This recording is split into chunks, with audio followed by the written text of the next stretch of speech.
Anybody need to talk anything about anything before we get going? I believe so. I don't believe so, Your Honor. All right.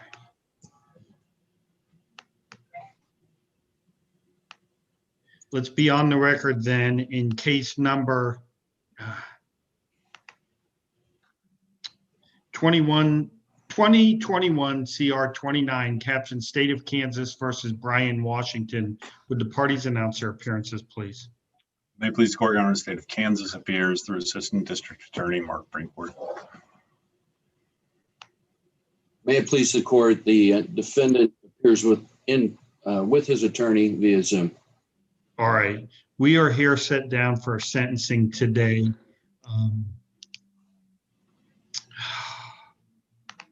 The record should reflect that we were last here in court back on April 17th, at which time the defendant changed his plea from one of not guilty to guilty. The court inquired and accepted, ordered a pre-sentence investigation, and set it for sentencing today.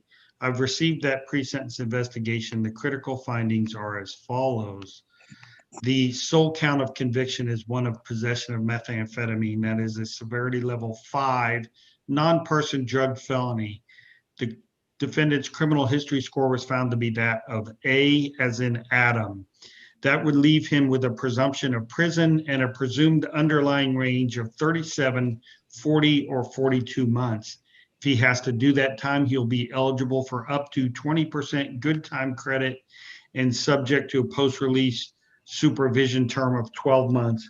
If he's granted probation today, it would be for a period of 12 months to community corrections.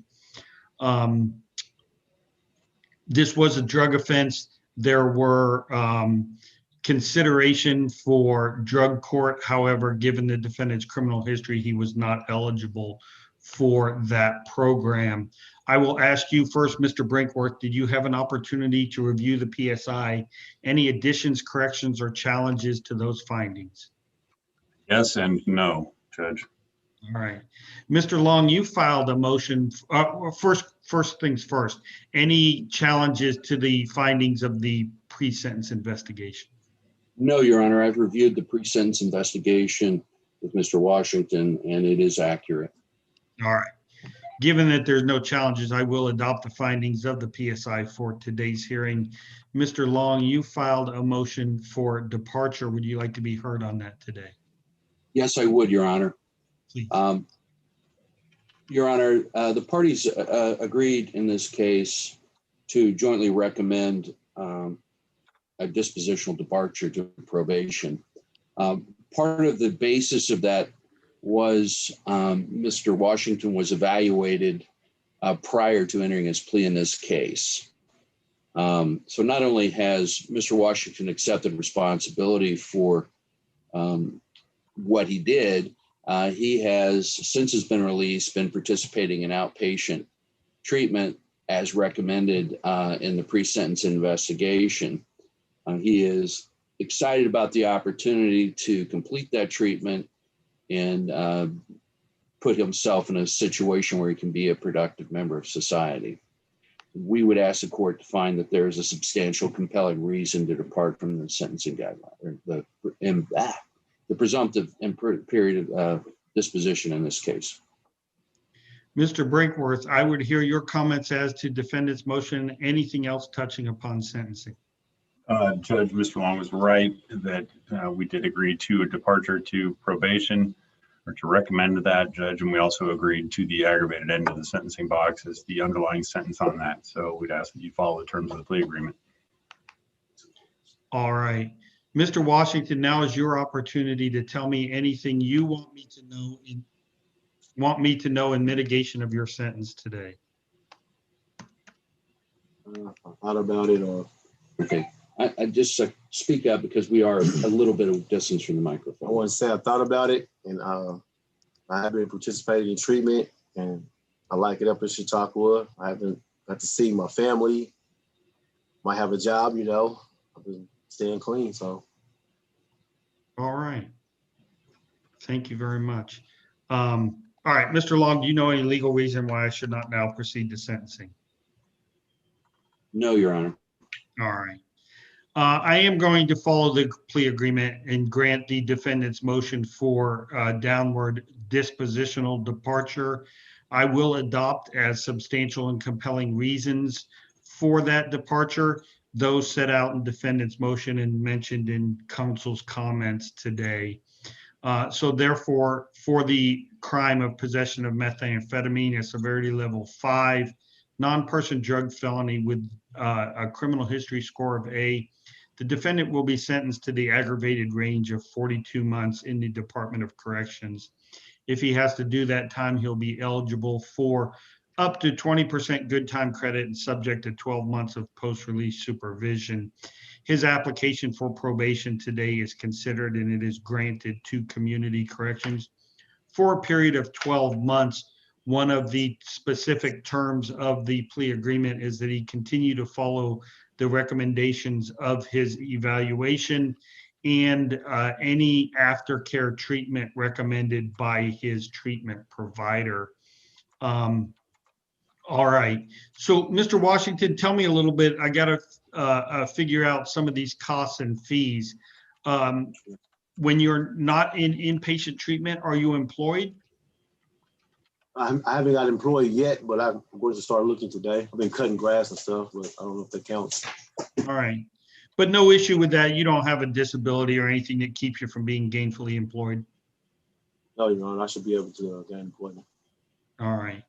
Mr. Long, do you know what your attorney's fees are going to be?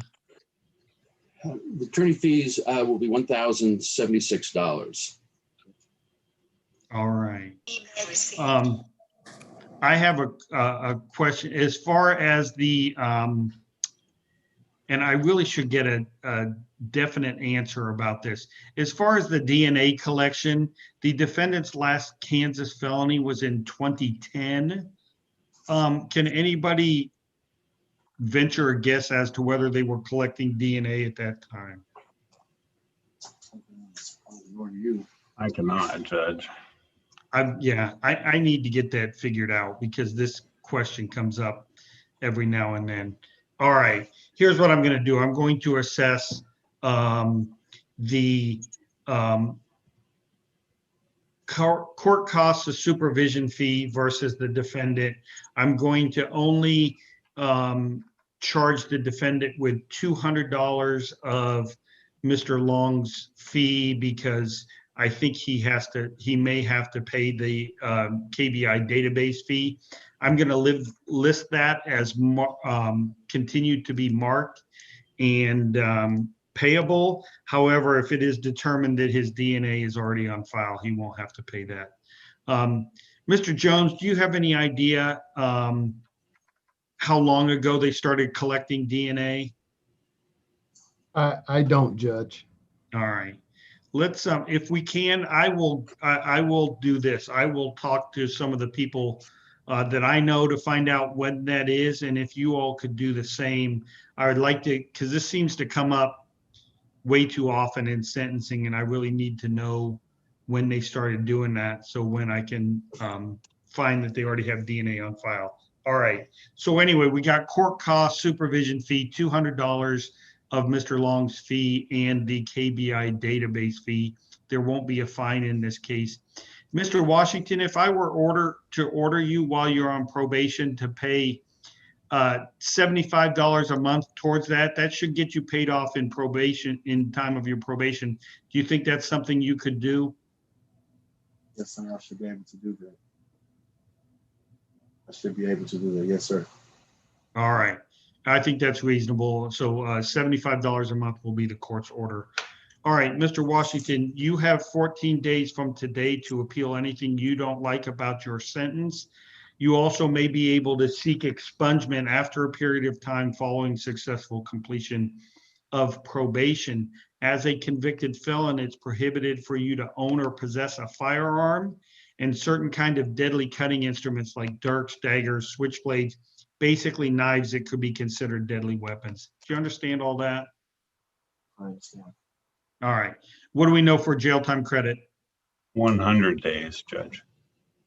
Correct, Mr. Long? Yes, Your Honor. All right. You'll be granted that jail time credit.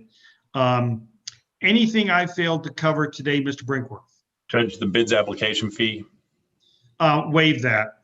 Okay. Yeah. Mr. Long, anything else that I failed to cover? No, Your Honor. All right. Do you have the number for community corrections to give your client? Your Honor, if I could give it